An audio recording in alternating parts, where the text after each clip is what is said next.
ኦርቶዶክስ ነኝ። ከዛ ስጠይቀኝ ግራ ገባኝና እኔ እንጃ እርጉዝ ነበረች እንዴ አልኳት። እንዴ ያው እርጉዝ ነች እኮ አሁን ነው የሄደችው፣ እንደውም ቤተሰብ ጋር ልትወልድ ምናምን አለች ማለት ነው። በእነሱ ችግር የለውም እስላም ስለሆነ 2 ሚስት ይቻላል ብላ መሰለኝ የነገረችኝ ለእኔ ማለት ነው። ከዛ በቃ ደነገጥኩ። የዛን ቀን እንዴት ልቤ እንደተሰበረ አልጠይቂኝ። ከዛ በቃ እስከሚመጣ በቃ ፏታ አጣሁኝ። ጠራሁትና ጠየቅኩት። ከዛ በቃ ተናደደ። ማን የነገረሽ ምናምን አለ ማለት ነው። ማንም ይንገረኝ ማንም ንገረኝ ምናምን አልኩት። ከዛ አዎ ምናምን አለ ማለት ነው። ከዛ በፊት ደግሞ እኔ እና እሱ በብዛት እንጋጫለን። ይቀናል፣ እሱ በጣም ይቀናል ሲበዛ ማለት ነው። ስራ ቦታ ከሰው ጋር ከሳኩኝ ከሰው ጋር ቁጭ ብዬ ካወራሁኝ በቃ ዱላ ነው። የዛን ቀን አለቀልኝ እኔ ማለት ነው።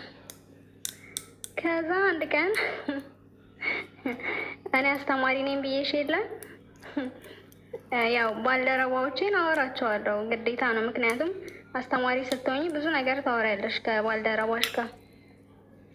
ከዛ ባልደረባዬ ቤት መጥቶ ደሞዝ የ1 ወር ደሞዝ አልተሰጠንም ነበር ማለት ነው ለሁላችንም። የግል ትምህርት ቤት ነው የምናስተምረው ማለት ነው። ከዛ ደሞዝ መቼ ነው የሚሰጠው? ተሰጠክ እንደ አንተ ምናምን እያልኩት ኧረ አልተሰጠንም ሁላችንም ጠብቁ ተብለናል ምናምን እያለኝ እኔ ጠይቀዋለሁ ዳይሬክተሩን አሁን ቸግሮኛል ምናምን እያልኩት ነበር ማለት ነው ቤት መጥቶ። ከዛ በቃ ልጁ ላይ ሞተር ይዞ ነበር። የሞተር ቁልፍ ወረወረበት። ሲመጣኝ እያወራን ነው። ከዛ የሞተር ቁልፍ ወረወረበት። ካልመታሁት አለ እቤት ገባ። ስለት ነገር ይዞ ሊወጣ ማለት ነው። ከዛ እቤት ሲገባ ተከትየው ገባሁኝና በሩን ቆለፍኩት። እቤት ውስጥ ሰው ነበር። ከዛ ለዛ ሰው ቁልፍ ሰጠው ማለት ነው። ከዛ ምንድን ነው ምናምን አሉ። እነሱም ደነገጡ። ከዛ ቁልፉን እንዳሰጡት የሰው ሊወጋብኝ ነው ምናምን አልኩኝ። ልጁም ሄደ ከዛ አካባቢ። ከዛ በቃ ተረጋግቻለሁ ምናምን አለ። አልነካውም ምናምን ብሎ ማለልኝ ማለት ነው። ወላሂ ምናምን አለ። አልነካውም ከአሁን በኋላ ምናምን አለኝ። እሺ አልኩት። ከዛ ሄዶ ለካ ልጁን በዱላ ምናምን አባሮታል፣ መቶታል ምናምን ማለት ነው። ከዛ በኋላ ከኔ ጋር ከተለያየም በኋላ ከዛ እኛ አንድ ቀን ቤት እንደዚህ እንገናኛለን አልፎ አልፎ ማለት ነው። ከዛ ቤት ቁጭ ብለን ያ ልጅ እኮ ሽማግሌ ልኮ ታረቀኝ አለ። አይ ጥሩ ነው፣ አንተማ ምን አለብህ ከሰው ጋር ትጣላለህ፣ እኔንም ታቀያይመኛለህ፣ ከዛ አንተ ትታረቃለህ በጎን አልኩት።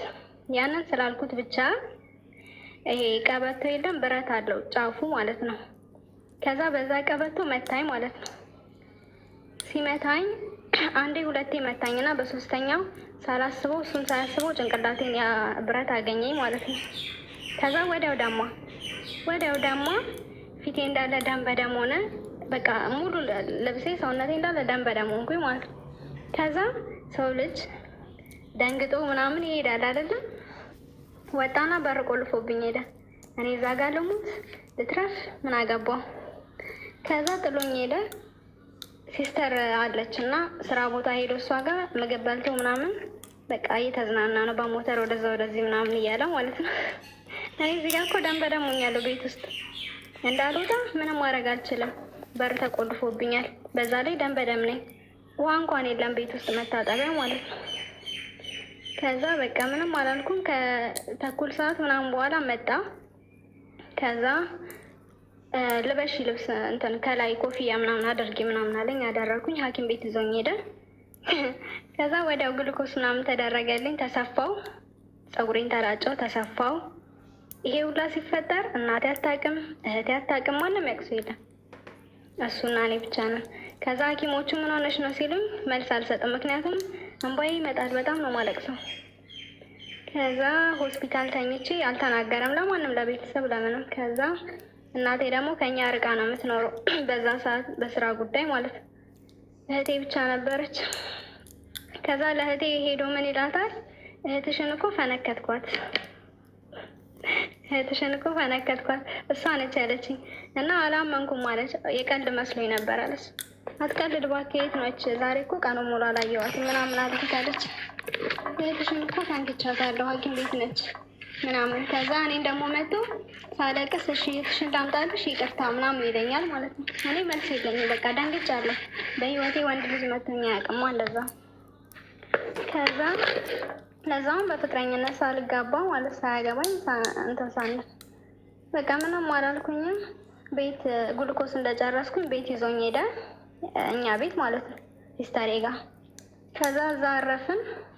በቃ እኔ ማውራት አልፈልግም ዝም ነው የምለው፣ እሱ ደግሞ እንዳወራው ይፈልጋል። ይቅርታ ምናምን እያለ ይጠይቀኛል ማለት ነው፣ እያለቀሰ ምናምን ይቅርታ ይላል። ከዛ እኔ አልፈልግም አልኩኝ። ሄደ። በጠዋት ፍየል ይዘው መጣ ቤት ማለት ነው። ፍየል ይዘው መጣና ረጂና አብያት ምናምን አላት ማለት ነው ሲስተር። ከዛ እኔ አልፈልግም አልኩ። ፍየሉ ታረደ። ከዛ በቃ ወንድም አለው ታላቅ ወንድም ማለት ነው። ሄጄ ተናገርኩኝ። በቃ እኔ አልፈልግም፣ ፈንክቶኛል፣ እንደዚህ አድርጎኛል እና አጠገቤ እንዳይደርስ አድርግልኝ፣ ወንድምክ ነው፣ ከአሁን በኋላ አጠገቤ እንዳይደርስ አልኩት ማለት ነው። ከዛ ለወንድምየው እንደዛ በተናገርኩኝ በሁለተኛው ቀን ነው ምናምን መጣና አንቺ ነሽ ለወንድሜ እንደዚህ ብለሽ የነገርሽው አለኝ። እኔ ፈራሁት፣ ምክንያቱም ድጋሚ ይመታኛል ብዬ ማለት። ከዛ አይ አይደለም አልኩት። ከዛ ምንም አላለም እና ማን ነገረው ምናምን፣ እሱ እኮ እንደዚህ መታ እንደዚህ ብላለች አጠገቧ እንዳትደርስ ብሎኛል አለኝ። ከዛ ምንም አላልኩም፣ ዝም አልኩት። አስፈራራኝ፣ ካሁን በኋላ ማንም ሰው ጋር እንዳትሄጂ ምናምን ብሎ ማለት ነው። ከዛ በቃ ምንም ማድረግ ስላልቻልኩኝ ድጋሚ ደግሞ እንደዚህ ያስፈራራኛል ማለት ነው። የሆነ ወይ ከሰው ጋር ተቀምጬ ከሳኩኝ ካወራኝ አለቀልኝ። ከዛውንም ድጋሚ የከተማው አስተዳደር ምናምን የሚባል ሰው እያለ እሱ ጋር ሄድኩኝ ማለት ነው። ሄድኩኝና እባክህን እንደዚህ ነው እና አንተን እንኳን የሚሰማ ከሆነ አልኩት። አይ ወንድሙን ያልሰማ ሰው እኔን የሚሰማ አይመስለኝም፣ ግን እሺ ያለኝና ለካ ጠርቶ አናግሮታል ከሰዓት ላይ ማለት ነው። ዱላ ይዘው መጣ ቤት። ከዛ ጠራኝና ጫካ ይዞኝ ሄደው ማለት ነው። ከዛ አስፈራራኝ። ካሁን በኋላ አንድ ሰው ጋር ትሄጂና አለ በቃ አለቅሽም፣ እገልሻለሁ፣ አንድ ሰው ጋር ስሜን በየቦታው ታጠፊያለሽ እየሄድሽ ምናምን አለኝ። ከዛ በቃ ፈራሁት። ከኔ ጋር ራሱ መለየት የምትፈልጊ ከሆነ ሀገሩን መልቀቅ አለብሽ አለኝ፣ ካለበለዚያ አይቻልም አለኝ ማለት ነው። ከዛ እሺ አልኩኝ። ለፖሊስ ጓደኛው ላ ነግሬያለሁ ማለት ነው። ከዛ በቃ ምንም ማድረግ እንደማልችል ሲገባኝ ታገስኩት። ምንም ነገር ቢያደርገኝ ቢመታኝ ቢሳደም ምን ቢል ምናምን ኖርማል። ከዛ ሚስቱ ደግሞ እውነቱን እንደተባለው ነው ታውቂያለሽ፣ አልተለያዩም። ከዛ አርግዛ ነበረ ወለደች ምናምን ማለት ነው። በቃ የዛን ጊዜ ምንም ከሱ ጋር መኖር አልፈልግም ምናምን፣ በግድ የምትኖር አይነት ኑሮ የለም፣ እንደዛ ነበር ስኖር የነበረው ማለት ነው። ከዛ እግዚአብሔር ረዳኝና ከዛ ጋር ለቀኩኝ ማለት ነው። ለቀቅን፣ እናቴም እኔም ሲስተርም ሁላችንም ለቀቅን። ከዛ እግዚአብሔር ይመስገን ሌላ ሀገር እየኖርን አሁንም በቃ እንደዚህ ምንም የማይፋታሽ አይነት ሰው የለም። እንደዛ ነው፣ አይፋታኝም። የትም ቦታ ብሄድ አለ እሱ ይመጣል ማለት ነው። ሙሉ ቤተሰብ ለሱ ብላችሁ ሀገር ለቃችሁ ወጣቸው? ለሱ ብለን እናትህ ህግ የለም በሀገራችሁ በምትኖሩበት አካባቢ? በቃ እንዴት ልበልሽ፣ ተሰሚነት አለው ሰውየው ማለት ነው። አንቺ ግን ተምረሽ ነው አስተማሪ ሆንሽ? እኔ 12ኛ ክፍል ጨርሼ ዲፕሎማ አለኝ። ተምረሽ አስተማሪ ሆነሽ ነው ከባለትዳር ወንድ ጋር እየመታሽ ምናምን አብረሽ ሆንሽው? አይገርምም? ታዲያ መማር ምን ዋጋ አለው? ምን ዋጋ አለው? የተማረች ሴት ራሷን ማስከበር ካልቻለች ከባለትዳር ጋር አብራ የምትርመጠመጥ ከሆነ ባትማር አይሻልም? መማር ምን ያራል? ታሪኬን አላለቀም ጨርስልሽ። ከዛ ቤተሰብ ለአንድ ግለሰብ ብላችሁ ሀገር ለቀቃችሁ? ለአንድ ግለሰብ ብለን ሀገር ለቀቅን። ከዚህ በፊት ሲስተር ምን አረጋት መሰለሽ? እኔ ትምህርት ልማር የርቀት እማራለሁ እና በመሄድ ሰዓት በቃ ይሳደባል፣ አንቺ የምትሄጂው ለሌላ ነገር ነው ምናምን እያለ ማለት ነው። ከዛ አንድ ቀን ተጣላን እና በቃ እንደውም ይቅና ካሁን በኋላ እኔም አልመጣም ምናምን አልኩት ማለት ነው። ከዛ እንደዛ ነው አለኛው አልኩት። እቁብ ምናምን እንሰበስባለን እኔ እና እህቴ ማለት ነው። ሄደና የእቁብ ብር ወሰደ ከሷ ላይ ማለት ነው። 20 ምናምን ሺህ ብር 70 ሺህ ብር ነው የወሰደችብኝ አለ። ገና ብር ይቀረኛል። 70 ሺህ ብር ነው የወሰደችው አውቆ ማለት ነው። ከዛ እንደገና ለመንኩት፣ ምክንያቱም ያ ብር የእቁብ ብር ነው የኛ ብር አይደለም። ከዛ ለምኛው እንደገና ያንን ብር መለሰ ማለት ነው። ከዛ እንደዛ እያለን ጊዜው እየሄደ እኔ ደግሞ ፕሮሰስ ጀምሬ ነበር ወደ ውጭ ማለት ነው፣ ማለት ወደ አረብ ሀገር። ያ እስከሚሳካልኝ በቃ በትዕግስት ያዝኩት። ከዛ እግዚአብሔር አለና ተሳካልኝ። ወጣሁኝ ከሀገር። እንደዛ የሚያደርገኝ ሰውዬ ተቀይሮ ማልቀስ ጀመረ። ከዛ አሁን እንደ እንትን ይላል እሱን ሲሸኘኝ ራሱ ማለት ነው ልግም ብሎክ ሳረገው በሌላ እንትን ይገባል ምናምን እና እንደዚህ ነው። ከባድ ነው ብቻ። ከዛ ባለትዳር ልንገርሽ፣ ሚስቱ ቲክቶክ ላይ ሌላ አካውንት አለኝ፣ በዚህ ሳይሆን በሌላ አካውንቴ ማለት ነው። እሱ ነው የሚጠቀመው ያንን አካውንት። ከዛ ይለቃል የኔና የሱን ፎቶ ማለት ነው። በዛ ሰዓት ሚስቱ ታያለች። ከዛ ታይና በውስጥ ምን ትለኛለች? እንደ አታፍሪም እንዴ የሰው ባል ታፈቅሪያለሽ ምናምን አለች ማለት ነው። ከዛ ያው ቴክስቱን አየሁት፣ መለስኩላት። ተፋተናል ብሎኛል፣ ደግሞም ተፋተናል ብሎኝ ስለነበረ ማለት ነው። ተፋተናል ብሎኛል እኮ አልኳት። አልተፋታንም፣ ስልክሽን ስጭኝና እናውራለችኝ። ከዛ እሺ አልኳት። ስልኬን ሰጠዋት። ስልኬን ሰጣት፣ ተደዋወልን። የእሷን ስልክ ደግሞ ሰጠችኝ። ከዛ እኔ ቀድሜ ደወልኩላት፣ ስልኳ አይሰራም። ከዛ ቴክስት አደረኩላት፣ ስልክሽ አይሰራም ምናምን አልኳት። ድጋሚ ደወለችልኝ እሷ። አወራን፣ ብዙ ነገር አወራን። ከዛ እኔ በቃ የፈለግኩት ምንድን ነው እሱ ባለበት ቦታ ነው ማውራት የፈለግኩት። ምክንያቱም ተለያይተናል ብሎኛል። ስለዚህ ተለያይተናል ስላለኝ በቃ እሱ ባለበት ቦታ ነው ማውራት የፈለግኩት። እሱን እስከማገኘው ጠበቅኩኝ። ከተገናኘም በኋላ ደወልኩላት እሱ እያለ። ከዛ አናግራት ምናምን አልኩት። ከዛ እኔ ምንድነው ማናገርሽ በቃ ተይ ምናምን ነው የሚላት ማለት ነው እሷን። ከዛ እሷ ነገረችኝ ከሀ እስከ ፐ ያለውን ነገር። እኔ እና እሱ የ10 ዓመት ባለትዳር ነን። ተጋብተን የመጀመሪያ ልጅ ወልደናል። ሁለተኛ ልጅ እምቢ ብሎኝ አሁን ፈጣሪ ሰጠኝና ወንድ ልጅ ወልጃለሁ። ስለዚህ አልተለያየንም፣ አሁንም አብረን ነን። እኔን እኮ ለመውለድ ነው ወደ ቤተሰቦች ያመጣኝ እንጂ እኔ እና እሱ አልተለያየንም አለችኝ። እዛው እሱ እያለው ማለት ነው። ከዛ እሱ ደግሞ እኔ አልፈልግም ብዬ ነው ቤት ያደረስኳት። ቤት ያደረስኩሽ አልፈልግም ብዬሽ አይደለ እንዴ ይላታል ማለት ነው። ከዛ በቃ አስጠላኝ፣ ሁሉም ነገር አስጠላኝ። ምክንያቱም እንደዚህ አይነት ውዥንብር ውስጥ መግባት አልፈልግም። ባለትዳር ሆኖ ልጆች አሉት፣ ሚስት አለው። ነገ እኔንም እንደዚህ ነው የሚያደርገኝ ብዬ አሰብኩኝ በዛ ሰዓት ማለት ነው።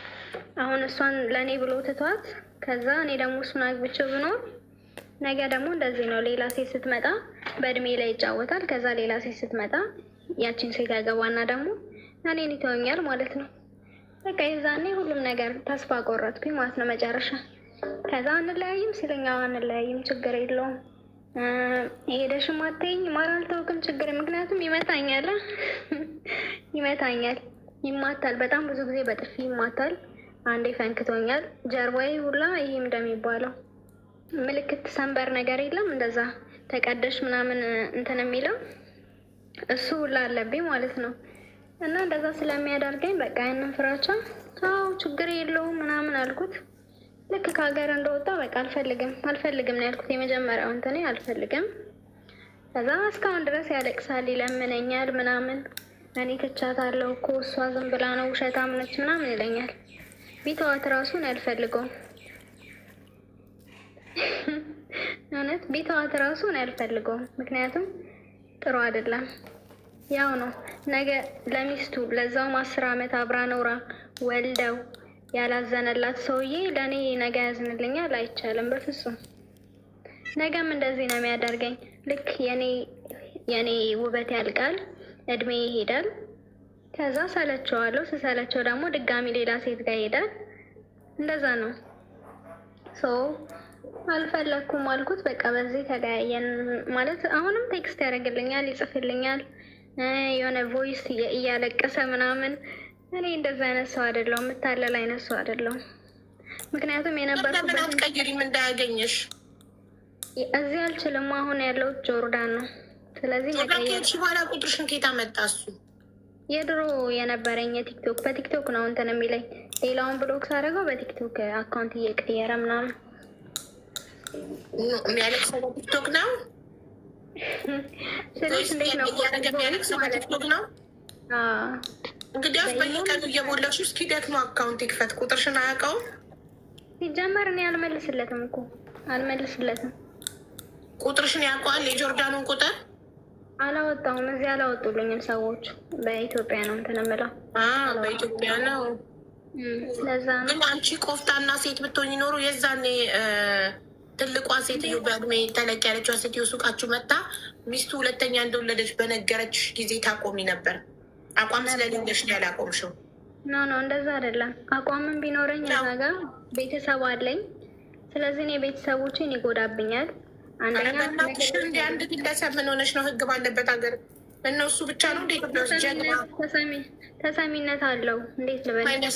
ለባለቤት አትንገረረ በእናትሽ መምህር ነኝ እያልሽ አንቺ መምህሯ የተማርሽ መምህሯ እንደዚህ የምታደርጊ ከሆነ ሌላው ያልተማረው መሀይሙ ምን ሊያደርግ ነው?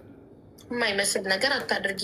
ማንም ሰው አፉን ከከፈተ ቀጥታ ለህግ አካል ሄዱ ማለት ነው። ልክ እንደፈነጠቀሽ ቀጥታ ከሱ ጋር አብረሽ ከምትሄጂ እና ከምትሰፊ ጭንቅላትሽን እንደዛው እንደደማሽ በሩን ደብድበሽ ጎረቤት እንዲከፍትልሽ አብረሽ ቀጥታ ፖሊስ ጣቢያ መሄድ ትችይ ነበር። ግን ስለምትፈልጊው ነው ሁሌ አብረሹ የምትሆኙ። እስቲል ነው እኮ እያወራሹ ነው፣ እድል እየሰጠሽ ነው። አይ አሁን አናወራም። ግን ይኸውልሽ የዛኔ እንደዛ በፈነከተኝ ሰዓት ቅድሚያ ሆስፒታል መሄድ ስላለብኝ ሆስፒታል ሄድኩኝ። ልክ ከሆስፒታል እንደተመለስኩ ፖሊስ ጠራውኝ። ታውቂያለሽ? ያ ሁሉ ሰዓት ለምን ታሪኩ ላይ ፖሊስ እንደጠራሽ አልተናገርሽ? ነገርኩሽ እኮ ለፖሊስ ጓደኛው ጠርቼ ነገርኩት። እንደዚህ ለምን ለጓደኛው ጓደኛው ማለት ኃላፊው እሱ ነው፣ ሌላ ማንም የለም። ለምን ሌላ እኔ ያዘር ፖሊስ ጣቢያ የለም እንዴ? ከሱ ጓደኛው እንጂ ኢትዮጵያ ውስጥ ሙሉ ፖሊስ የለም እንዴ? ኢትዮጵያ ማለት እኛ ቀበሌ ከተማ ትንሽ ከተማ ነው የምንኖረው። ታውቂያለሽ? አዳምጪኝ። አንቺ ዝቅ ካላልሽ ማንም አናትሽ ላይ አይወጣም። ማንም ሰው አንቺ ካልፈቀድሽለት አናትሽ ላይ አይወጣም። አንቺ ከጀርባ በድንጋይ አናት ማለት ትችይ ነበር መስሎሽ ነው። እውነት ኢትዮጵያ ላይ ማለት ነው ቢያንስ እንዴት ልበልሽ ቀበሌ እንደዚህ ክፍለ ከተማ ምናምን ጀግና ያልተማሩ ሴቶች እናውቃለን። አይደለም ተምሬያለሁ መምህር ነኝ ብለሽ መምህር ሆነሽ ባለትዳር መሆኑን ባወቅሽ ሰዓት ለፈርስ ደይ ባለትዳር መሆኑን ስትሰሚ እሱን ራሱ መጠየቅ አይጠበቅብሽም ነበር። ቀጥታ ይህንን ተበሳበሰ ሪሌሽንሽፕ ከት ኦፍ ነበር ማድረግ የነበረብሽ። ገባሽ? እድል ሰጠሽው ቤተሰብ እስከ ማስተዋወቅ ምን እስከ ማለት በጣም የተጨመላለቀ ህይወት ነው ይሄ። ቤተሰብ አያውቅም። እናቴ አሁን አታውቅም። የምታውቀው ቤተሰብሽ አይደለችም። እህትሽ ፍየል አምጥቶ ረጅላት ያላት እህትሽ ቤተሰብሽ አይደለችም። እህት እኮ ቤተሰብ ነው። እሱ ልክ ነሽ። ብቻ ድጋሚ ባለትዳር ወንድ ላይ እኔ እንደተደረሱት እንዳይደረጉ ነው። ለማስተማሪያነት ነው። ምናልባት የሚያስተምር ከሆነ ማለት ነው። ማ ያስተምራል፣ በደንብ ያስተምራል። ክብር ያላት ከዛ ሰው ቶታሊ ነው መራቅ ያለባት። ምንም ሳትነግረው ጥፍት ነው ማለት ያለባት ከዛ ወንድ።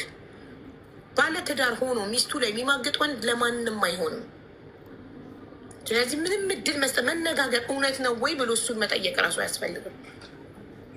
ከሰማችሁ ከእሱ ጋር ሳታወሩ ዳይሬክትሊ ከጦፍ በቃ መራቅ ቶታሊ። ምን የት ሄዳ ነው ምን ሆና ነው ብሎ እስኪፈልግ ድረስ ጠፍት ማለት ከሁሉ ነገር ከሱ ላይ እንጂ ከእንደዚህ አይነት ሰው ጋር መበሳበስ ለማሳመን ይሞክራል፣ ውሸት ይደረድራል። ምንም እድል መስጠት አያስፈልግም። እኔ አሁን በሰዓቱ ታውቂያለሽ እድል ስለሰጠሁት ነው ይሄ ሁላ ነገር የደረሰብኝ። እድል ባልሰጠው ኖሮ ይሄ ሁላ ነገር አይመጣብኝም። እስከ መፈንከል ለሱ ተብሎ ሀገር እስከ መልቀቅ ምናምን ደረጃ አልደርስም። መጀመሪያ እድል ስለሰጠሁት ነው። ቤተሰቦቼ ሙሉ ቤተሰብ ለአንድ ግለሰብ ብለን ሀገር ለቀቅን አልሽ። እናትሽ ምን ብለሽ አሳመሻል? ሀገር ስትለቁ አይ እናቴ አልተመቻትም። አንደኛ፣ ሁለተኛ ደግሞ እሷ ሀገር መቀየር ፈልጋ ነበር። እኛ ደግሞ ለብቻችን የሆነች ትንሽ የሻይ ቡና ነገር ከፍተን ከሲስተር ጋር እንሰራ ነበር። ታውቂያለሽ? ሁለታችን እኔና እህቴ ብቻ ማለት ነው። ቤት ተከራይተን ለብቻችን ከእናቴ ውጭ ማለት ነው። እና የአጋጣሚ ለእሱ አሪፍ ሆነለት። ምክንያቱም እናቴ የለችም። አንደኛው ሌላ ሀገር ለስራ ጉዳይ ሄዳለች። ሁለተኛ ደግሞ ሌላኛ ደግሞ ከእናቴ ውጭ ነው የምንኖረው። ታውቂያለሽ? እኔና ሲስተር ብቻ ቤት ተከራይተን ለብቻችን እየሰራን በሱ ምክንያት አትበያ።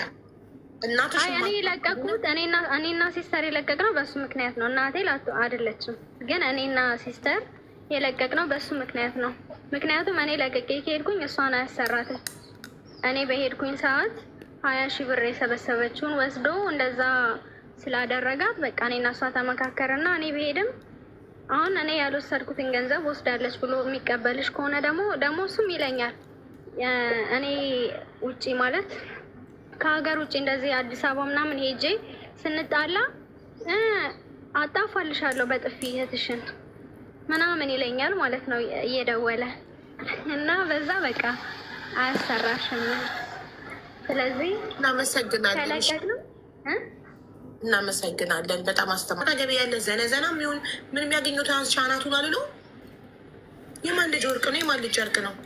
የኔ እጅ በሱ ጨብጧል። ምን እያደረኩ ነው? እሱ ሲመታኝ